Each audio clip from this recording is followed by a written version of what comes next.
Vets and Vets is an annual event hosted here at the museum and presented by Mobile One. We have veterans come in from all over the country, and one of the really cool things we do is on Thursdays, Vets and Vets, we go to the Motorsports Park, and the people who bring in Corvettes give rides to local veterans.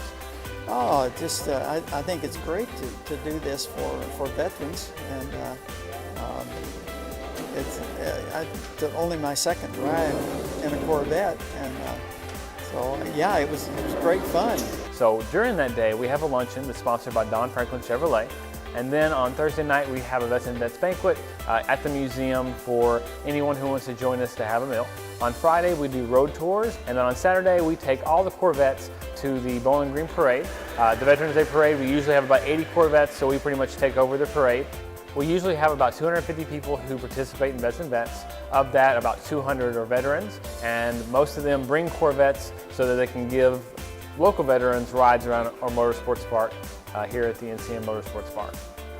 The big thing, like I said, is I can support people. Even though I was in the military, there were people in areas that it was a danger to their life or had areas that they needed to be more supportive to, and I feel like that coming here, I'm giving back a little bit to those people who were able to have their opportunity.